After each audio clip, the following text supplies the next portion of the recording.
Hello everyone. Today I want to show you two games in the Closed Sicilian. And the first game is from the Russian Championship or the Soviet Championship in 1976 between Vasily Smyslov and Oleg Romanishin. So let's get right into it.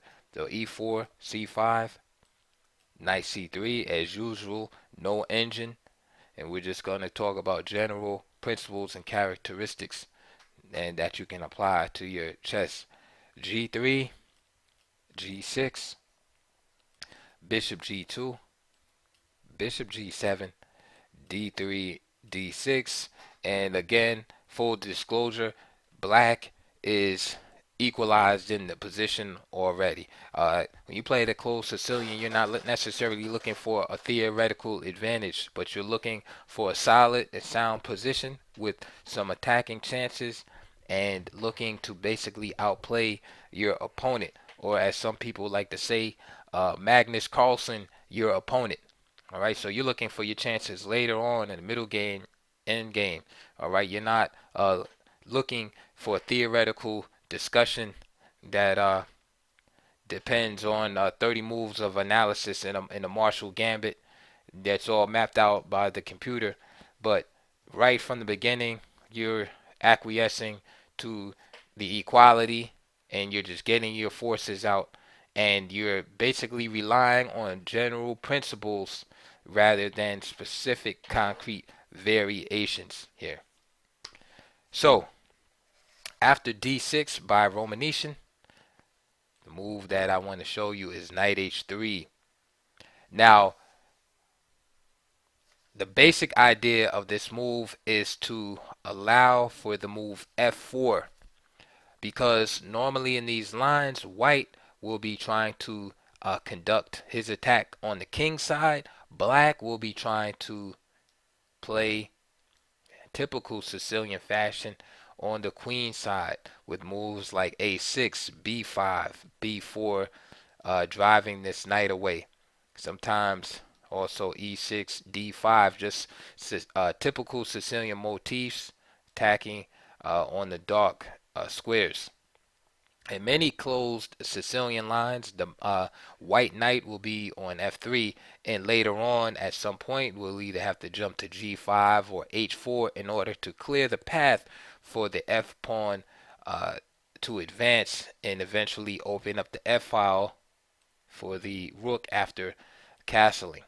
So this move, knight h3, uh, basically deals with that scenario right away so that you don't have to waste any time in moving the f pawn. Uh, Again, there's two schools of thought concerning this move. We all know the old saying, "Knight on the rim is dim." Okay, so there is a school of thought that believes the knight to h3 is too committal, and that just for just to be able to open the f file and uh, you know conveniently is not enough compensation for having this piece on the edge of the board. Because remember, the knight is not influencing the center at all from h3. All right, so that's one school of thought. That's the school of thought that will put their knight on f3, right? The other school says, hey, the knight on h3 saves time, right? Because you don't have to move the knight. So therefore, you have greater attacking opportunities. All right. So I think that the system is just as feasible, right, to the main lines. And again, it requires more understanding about the general ideas in the system than theoretical knowledge, and that's what we're looking for here. So knight h3, endorsed by none other than Vasily Smyslov, former world champion. Romanishin plays h5. So this is basically an attempt to refute the idea. Of course, playing by rote, and this is what I mean by understanding general principles and stuff. Playing by rote and just castling, right? This is what black would want. You just the castle opens up the h file, All right, and starts attacking, basically counterattacking before you can even get started. All right. So after castle, I'm sorry, castle was not played. H5. So F4 was played first. This is what White has been looking to play. So he plays it. Just a quick note: instead of H5, this is more of a normal closed Sicilian setup. And so, for example, E5, you at F4, knight F6, and then castle, and you can take it from there. That's like a more normal looking situation. H5 is a move where you're kind of just trying to blow your opponent off the board if you're black. So Smyslov doesn't castle, he plays F4. Mhm. Another idea besides F4 is a move that was actually played by Gary Kasparov. He played knight D5, and this was just and Kasparov was black actually. And this was played in a simul, a grandmaster simul though.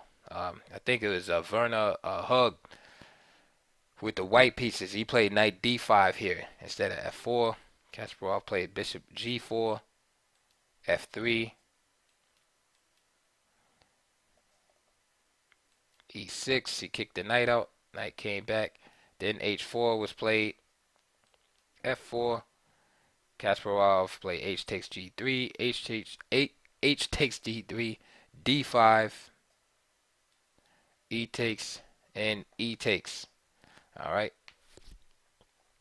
And here looks like a pretty even position.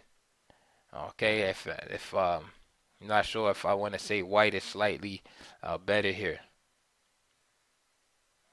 I'll call it even.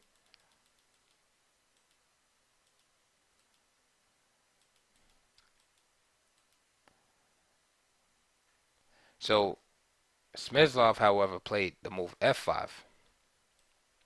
Bishop G4 came, and now Queen D2. And now it looks kind of awkward for white. You'd be like, what the heck? Like, who wants this kind of position? This bishop is uh already blocked behind the queen, and it just looks kind of funky, right? Knight D4 already threatening to come in here, and again, we already talked about if castles and you have this ready-made, you know, opening of the H file. But here, Smyslov plays a fantastic move, which is practically a refutation of the idea of white. He simply plays the move knight G1. And the idea is if H5, then you just play this move right here. H3, say the bishop goes back or whatever, and you just play G4.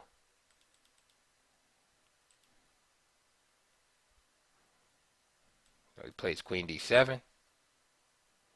Again, H3, Bishop E6, and now Knight CE2. So you just see Smyslov just unraveling himself. H4, G4, and note too that since the position is closed, White has the time where he can make these type of maneuvers. If the position was opening, he'd be in dire straits. But since the position is closed, right, no pawns have even been traded off. White has the time to make these type of moves.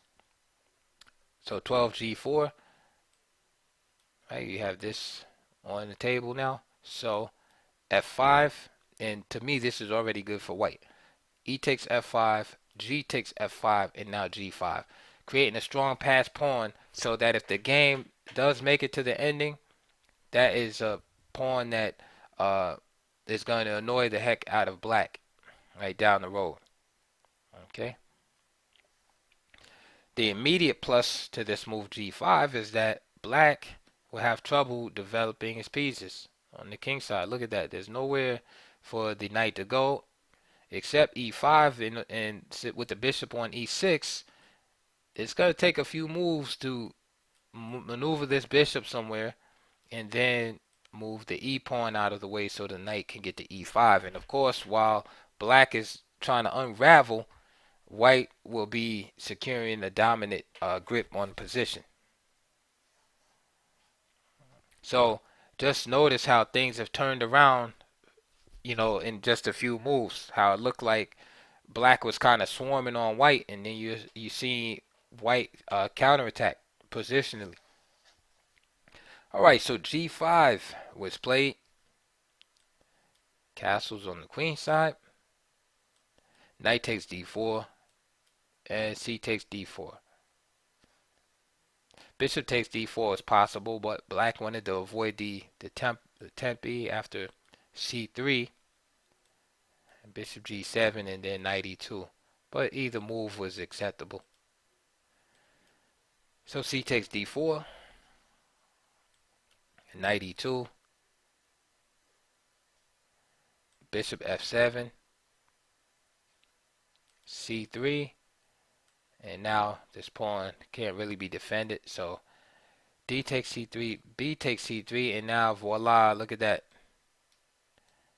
Right, easy attack on the B file now that black has to be concerned about. It's king B8, rook to B1, and it's really hard to defend this pawn. So now D5, castle. Note that with the pawn configuration here on the king side, that white's king has absolutely nothing to worry about.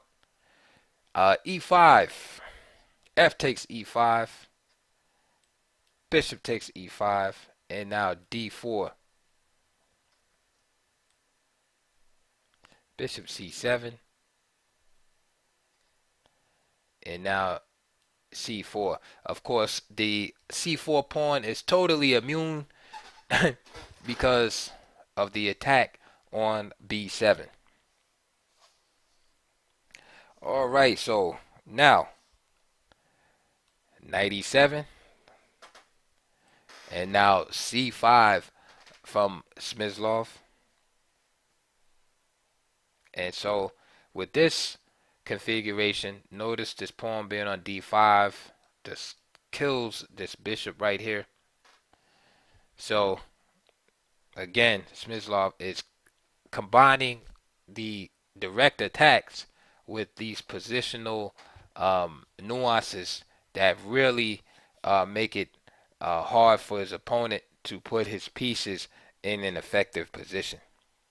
24 C5, and now we have rook D to G8, because after all, these pieces are dead on the D file. So black tries to create some meaningful counterplay here and distract white from these just obvious and overt attacks. So rook queen B4, bishop D8. Right, got to defend against a one-move checkmate. Rook F3. Again, basic principles. That's what we're talking about. Basic principles. Of course, rooks belong in open files, right? So what are you going to do with this F rook? There's only really two files to go, either the E file or the B file. Knight C6. Queen B5. And now bishop H5. Right, trying to counterattack. Of course, rook just comes there. Then more attack there. Rook G7. And now knight F4. And now bishop takes G5. So now finally black gets the G file open. And now knight takes H5 here. Rook takes H5. And very strong move by Smyslov. Queen E2 attacking the knight here. Excuse me, the rook on H5. Bishop takes C1 is played.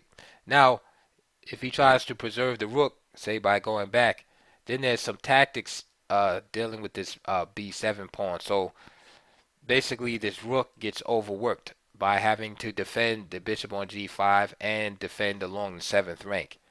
That's your basic premise there. So bishop takes G5, boom.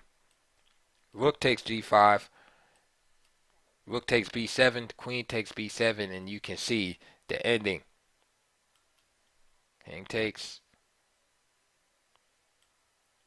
rook, I'm sorry, after king takes b7, king h2, and now rook d8 because this pawn is actually threatened on d5.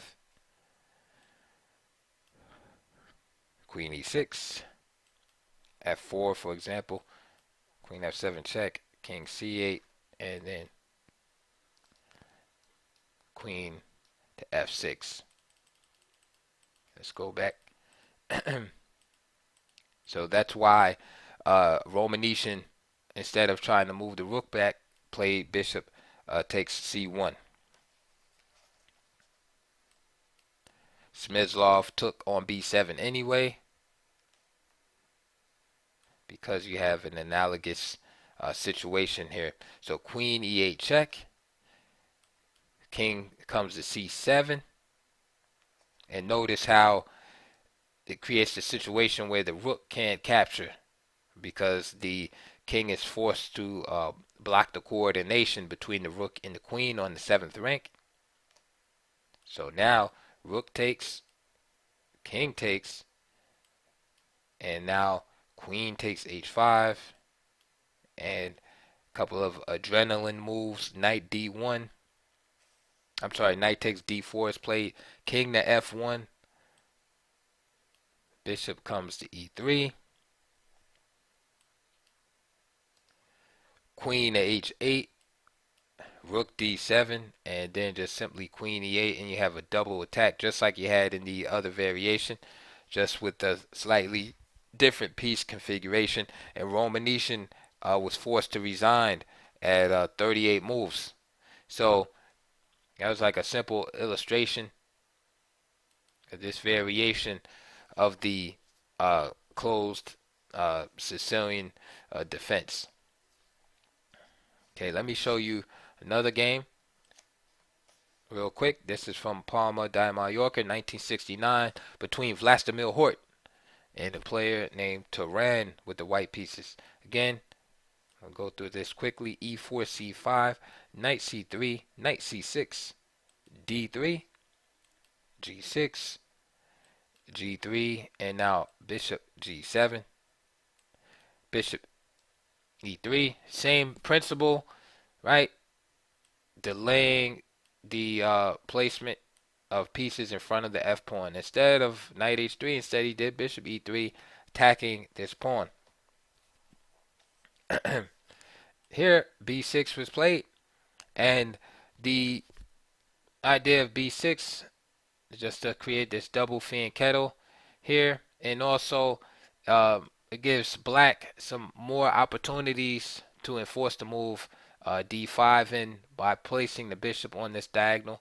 Also, there's opportunities to trade bishops for black, to trade the powerful g2 bishop by opposing the bishop. And after e6, d5 can be played, after knight f6. The downside, or the other side of the coin, so to speak, is that by playing this setup, you kind of negate your typical a6, b5, b4 scenario, and with the pawn storm on the queen side. It's just a different plan, but the other plan is more popular, definitely. b6 is played.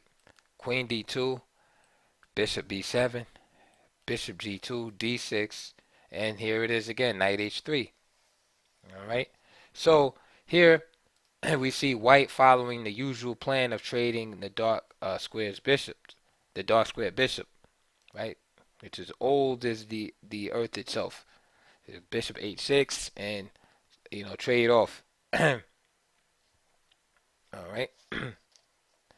So after knight h3, and another thing to note too is after d6, knight h3.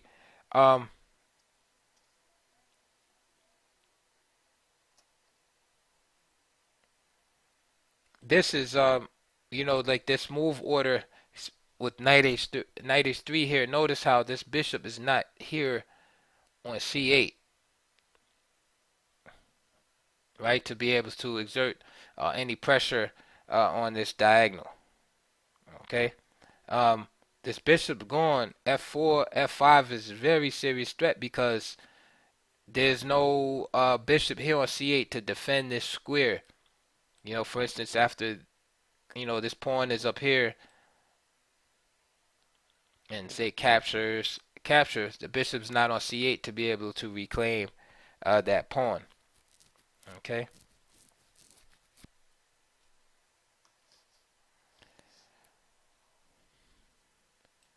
Queen d7, castles, bishop e6, and now rook a e1, knight g e7, bishop h6, castles, bishop takes here, and now f4. So the first phase was to get rid of the dark square bishop, and now we see the second phase coming in with the king side attack.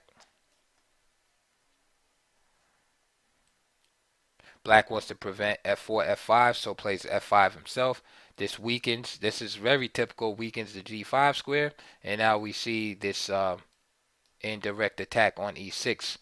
White is simply threatening to exchange here on f5 and then have this double attack on e6. Therefore, rook a e8 is played. So now if e takes f5, then black will take with the knight. For example, here, and this pawn is still protected, defended twice. Okay, rook a e8, knight e2, and finally d5. Strategy we talked about earlier. E takes d5 and knight takes d5. Okay, d4. So now Hort wants to keep this pawn backward on e6. He plays d4. Now, you might say, what's wrong with just c takes d4? The problem is after c takes d4, knight takes d4, knight takes d4, queen takes d4 check. Remember the weakness on the dark squares. Queen takes d4 check, king g8. Notice the position here. Now you have this opposition, the queen, so c4, knight f6, right? Only way to defend the queen. Queen takes, knight takes, so now one of the defenders of e6 is removed, right? And now you got this guy missing in action here. Okay, so you just take bishop, bishop takes b7, or knight takes, so not good at all. That's just one variation. So after d4, h6 is played, kicking out the knight. Knight f3, c4, now c4 from black, and now knight c3.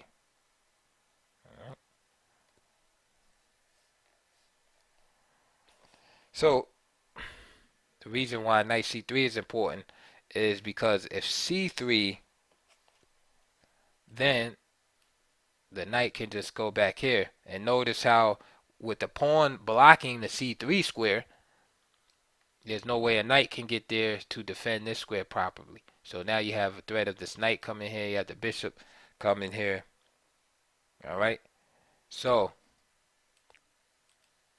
knight c3 prevents that idea. Okay.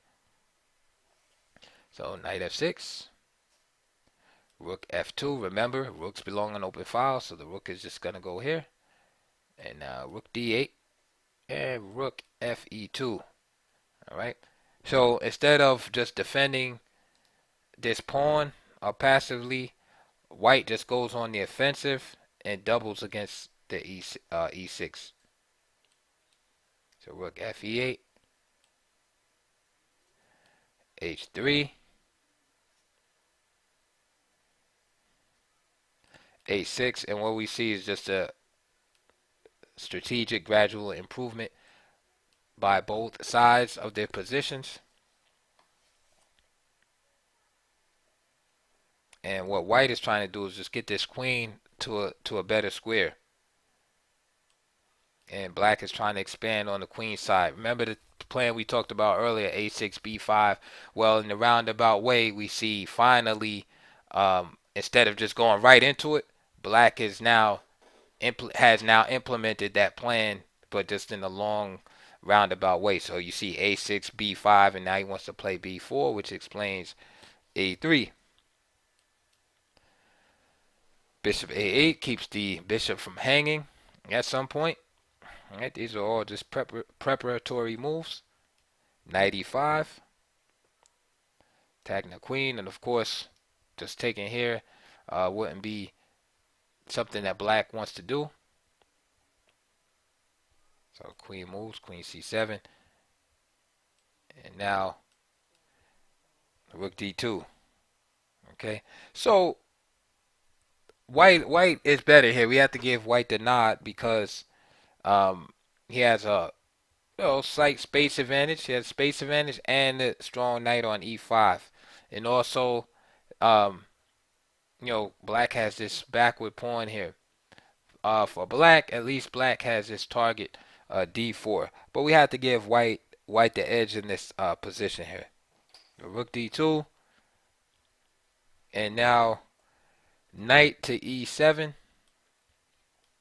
Right, you're looking at the d5 square, of course. G4. So now the attack is on after the full preparation. F takes G4. H takes G4. There's the trade of light square bishops, and now the rook will switch from being on the D file to the G file. All right. And now white's attack is starting to gain momentum here. All right. One of the problems here, as you can see in this position, is look at the black knights. They're really not in the optimal locations as far as offense is concerned. They're more defensively placed. Right? To me, that's like the main issue I see. Besides white having a space advantage, on the king side is those knights don't look healthy to me. All right.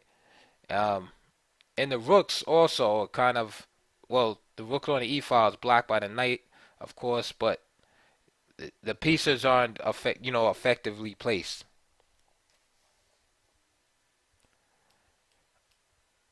Queen b6 again, going back to the well, attacking the d pawn. This is simply taking care of knight e2, knight c6, and g5. Okay. And g5 is a very powerful move because now the queen and rook will be able to, get into the white position here. So g5 is played, and it's forced because the knight, of course, black would love to be able to play that, but then the knight would be captured. So this move is very devastating. H takes d5, and of course not the rookie move, keeping the position closed, but rook takes g5. Knight takes, f takes, knight h7, attacking the rook. Rook just simply drops back. g4, king h8. Okay, so basically using the knight as a pawn here. Remember, rook belongs in open files, so the rook comes back to f1, contesting. Powerful move here, just old-fashioned fork. You see how everything breaks down the simple tactics, right? All of that maneuvering, and at the end of the day, we're looking at a fork. You see? All of that, opening theory, opening analysis, computer analysis, you could throw all of that in the garbage. It all comes down to a fork on G6 right now. Okay? And after 36 knight f4, this threat is so powerful that basically black can resign right now. However, he just keeps going on. Rook g8, right? There's no no defense. Knight takes g6. Rook takes g6. Rook takes g6. Finally, this is funny. Finally, he gets the d pawn. Rook takes d4, and now, ouch. Rook f8. Can you see why? Can you see why he resigned? Right? Turan resigned after this move. Why? Because after knight takes f8, the queen is coming to h6, and there's no stopping queen g7 checkmate. All right, so this is where the game ended. So for example, here, knight comes back, boom, and it is all she wrote. So again, ladies and gentlemen, I hope you enjoyed that game with this variation, knight h3. Try it out. Try a few blitz games, and just have some fun with it. Get a feel for the position, and I look forward to seeing your comments. Please support my channel. Like, subscribe, all of that stuff, comments, and check out the links below. I always leave links for like DVDs and videos on whatever opening that I'm discussing, so that way, you can go into more detail if you choose. It will either be books or DVDs. So check it out, and I'll see you guys on the next video, and we'll be looking at some more different variations in the closed Sicilian. So see you later.